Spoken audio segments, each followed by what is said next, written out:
You know, who knows what CNN is up to right now, but it does strike me that it's almost like they're the Democrats in that they're so desperate, they're struggling for relevance, that they're willing to sort of go out there and say anything and do anything just to get attention. Well, attention. I was the founder of the Weather Channel, not the co-founder. And I'm glad you did, because I am addicted to the Weather Channel. I watch a lot of cable news. Now, hold on just a minute. I'm not done. And CNN has taken a very strong position on global warming that it is a consensus. Well, there is no consensus in science. Science isn't a vote. Science is about facts. And if you get down to the hard, cold facts, there's no question about it. Climate change is not happening. There is no significant man-made global warming now. There hasn't been any in the past, and there's no reason to expect any in the future. There's a whole lot of baloney, and yes, it has become a big political point of the Democratic Party and part of their platform, and I regret it's become political instead of scientific, but the science is on my side. I don't think we're going to come to a conclusion about the topic right here. What I do wonder, though, is when you see because you wouldn't allow it to happen on CNN. But I'm happy that I got on the air and got a chance to talk to your viewers. Hello, everybody. There is no global warming. What I do wonder is when you see the government, when you see NASA, when you see other institutions say that 97% of climate scientists agree, do you think they're making it up? What I don't understand is how you square that. Well, that's a manipulated figure, and let me explain it to you. The government puts out about $2.5 billion directly for climate research every year. It only gives that money to scientists who will produce scientific results that support the global warming hypothesis of the Democrat Party position. So they don't have any choice. If you're going to get the money, you got to support their position. And you don't see it. None of you are willing to listen to what you're doing. And you're dividing us even more. We've had two people threaten the lives of either a congressman's child or the president's child. Where are the people that were so worried about language and the tone on television? You just had George Takei talking about Japanese internment camps. What's next? FEMA camps? Because it's all about ratings. Because this is all about ratings. This isn't about ratings. This is about saving our country, bringing us together. Stop dividing us. I mean, I can't. So to be clear, you think that I'm dividing the country? You think I'm dividing the country for ratings by booking you? Brian, stop. Look at what you're doing. When did this become about you? This is about the media and the administration. No one in the media would even listen. No one would listen when I said, Glenn, that's not true. There was lots of coverage of it in 2014. I remember you going to the border in 2014. Obama's policy might have been ugly. It's a lot worse now. Was there this kind of coverage? There weren't as many kids. When you had, there weren't as many kids in jail. Oh, stop it. Stop what? There were not as many kids in jail. You're telling me, so it's the number. So what's the number, Brian, that we care about putting kids in cages? What's the number that we start caring about when we're separating family, when we're separating children? More we care.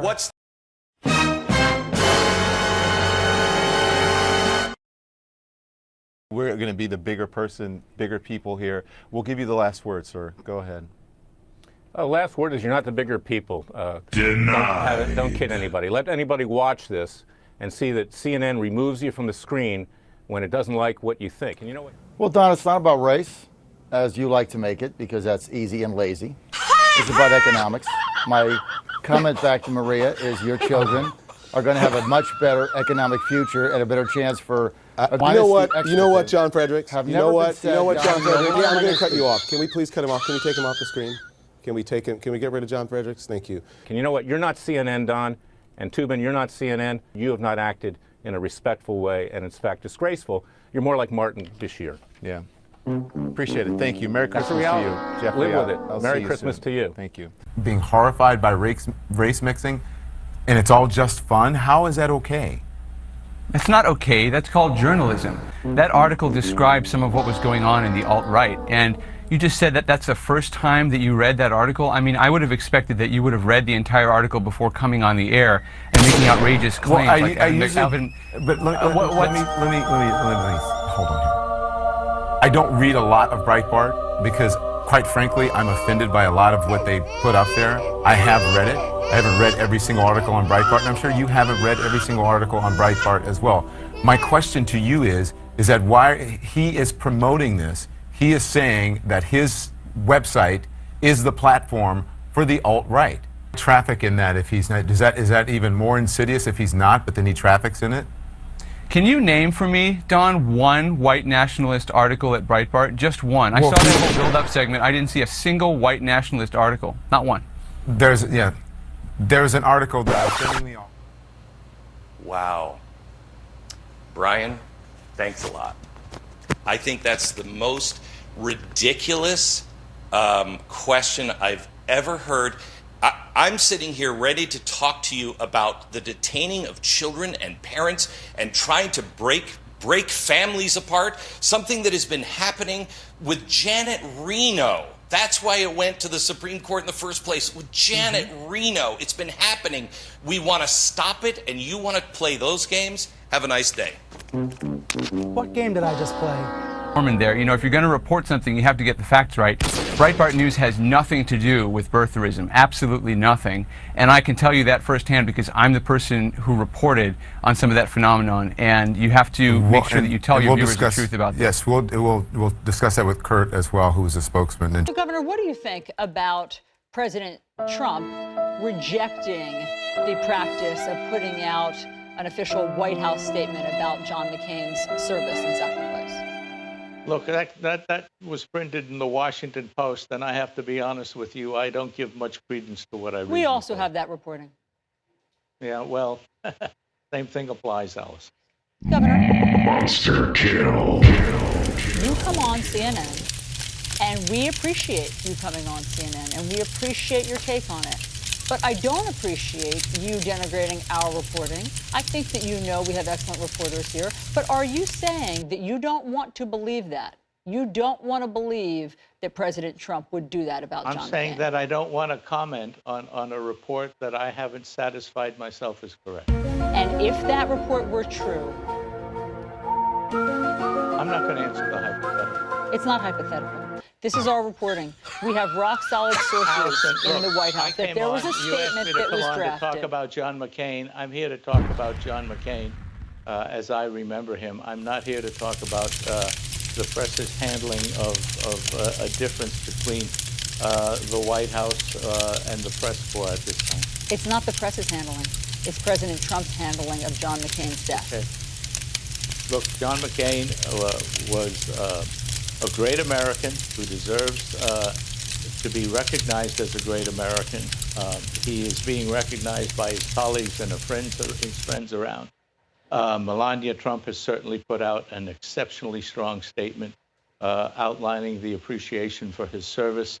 The White House has recognized the sorrow of the family, and I think Americans ought to be looking at the positive side, not trying to create a division amongst people who are in joint sorrow mourning a great America. And are you satisfied that President Trump's statement goes far enough? I suspect there'll be additional statements over time, and I think this effort to try and create a cleavage there really does disturb me. It is. Sorry, can you repeat that? Sorry, somebody was talking to me. This effort to what? Cleavage between the White House and those that are mourning John McCain. It is this effort by the press to accentuate the negative that I think has created the climate that prevents, in the long term, the bipartisanship that John McCain supported. And I don't want to be a part of rubbing whatever salt there is in whatever wound there may be, because I think that just adds to the division. I'm here because I lost a good friend. I wanted to express my concern about that. I wanted to applaud what he contributed to the country. I wanted to underscore the relationship he had with the state of New Hampshire. And I'm not here to play the political games that some of the press want to play at this moment of what I think is great sorrow for the country. Just to be clear, we don't see it as a game. And to be clear, the press didn't create whatever division exists that President Trump feels that allowed him to spike the statement that General John Kelly wanted him to put out about John McCain's sacrifice. The press didn't Allison, invent everybody reflects their concerns in ways that are consistent with whatever they feel. I've expressed my concern at the loss of John McCain, who I think was a great American hero in the military, a great American hero in the political process, and frankly, a great American hero on a personal level to people that knew him well. And it is on those three levels that I sense the loss, and I have expressed my feelings of sorrow for him having passed, and my expression of feelings of sorrow for his personal family who lost him, and for a country who lost a great American hero. You're not alone, Governor. So many people feel that way. So many people echo that today, and that's why it is notable that the president doesn't. Well, I'm here to talk about my friend John McCain.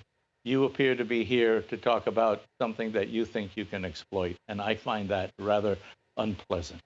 Governor, again, we don't have to try to exploit something. This is a fact.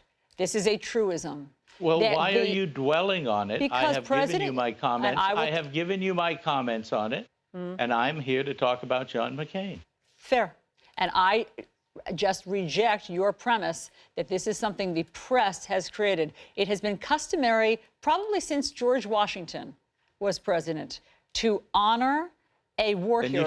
You should make your inquiries directly to the White House if you want a direct answer. Anything that you see how hazy it is?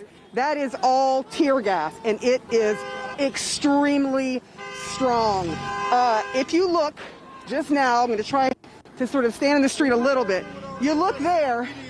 Now you can see. Now you can see. Y'all be twisting up the stories. You want to talk to me? Do you want to talk to me? Okay, cool. No, don't take my mic, but we're cool. Okay. What's your name? What's my name? My name is my name. All right. So tell me what you think about what's going on here. What I think about this is all the press and all the extra shit y'all do makes this worse. You think so? Yes. When people want to protest, they shouldn't do it in front of a fucking police courthouse. Shit like that. You get what the fuck I'm saying? I want you to be careful. I want you to be careful. I really do. What? Of anything that can hit you. Of anything that can hit you. Look at all the stuff. Of this. Of what? Of this. Do it look like I'm scared? No, you don't. Do it look like I'm scared? You don't. You don't. Exactly. Y'all need to get up out of here with all that twisting up the media ass shit. Okay. Real shit. You don't know me, but we're going to get to know each other. That's what we're going to do. Each other, yes, huh? we are. Let's we see. are. We are. How you gonna know me? We're gonna talk. I'm gonna share a number with you. All right, let's do it. No, let's do it right here. Let's do it. All right, here's my phone. Let's go ahead and share the number. Talk about something that's real. Tell me what's real. Y'all just gonna edit out the shit that y'all We're don't live. want, and then y'all gonna edit out some other shit. We're live right now. You're not fucking live.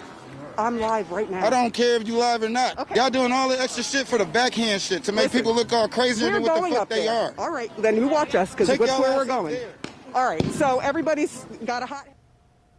And we're prepared, and we're doing a great job with it, and it will go away. Just stay calm, it will go away. I wanted to always play it down. I still like playing it down. Yes, sir. Because I don't want to create a panic. Okay, so there you heard him say, I wanted to play it down. I didn't want to cause a panic. Mm-hmm. He knows this. He's saying he's downplaying it, and yet he's holding these rallies where he's calling it a hoax. You're okay with that, with people crowded in together? Well, once again, Pamela, I haven't read the transcript. I don't know the context.